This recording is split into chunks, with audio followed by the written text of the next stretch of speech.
নির্মাণ শেষ না হওয়ায় দীর্ঘ ৫ বছর ধরে পড়ে আছে ময়মনসিংহের আকোয়া মুরলপাড়া সরকারি প্রাথমিক বিদ্যালয়ের নতুন ভবন। ফলে ব্যাহত হচ্ছে শিশুদের শিক্ষা কার্যক্রম।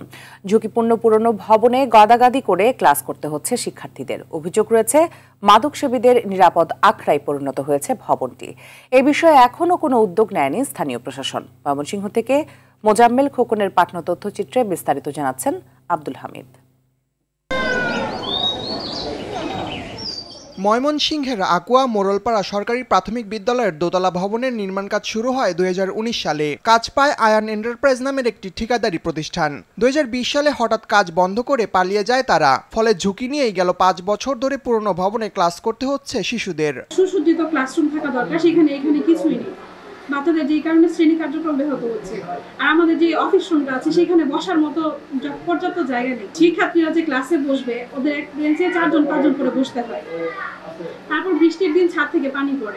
অনেক দিন এলজিডি অফিসার, টিএনও স্যার এবং উপজেলা শিক্ষা অফিসারের কাছে আমরা আমাদের কথা বলেছি। একদিন না, অনেক দিন। শহরের থেকে বিভিন্ন এলাকা থেকে মাদক সেবীরা এসে এখানে নিরাপদভাবে মাদক সেবন করে। এই বিষয়ে ক্যামেরার সামনে কথা বলতে রাজি হননি সদর উপজেলা প্রকৌশলী আব্দুল্লাহ আল মামুন ও জেলা নির্বাহী প্রকৌশলী সালমান রহমান রাসেল। ঠিকাদার বলছেন এলজিডির কাছে পাওনা বাকি তাদের। শাহনওয়াজ ইঞ্জিনিয়ারের নিজে ওনারা আমাকে কোনো বিল একটা টাকা হাতে দেয় নাই। তারা বিল উঠাইছে নিজ হাতে যায়, তারা টাকা করে আপনার হলো কাজ করাইছে।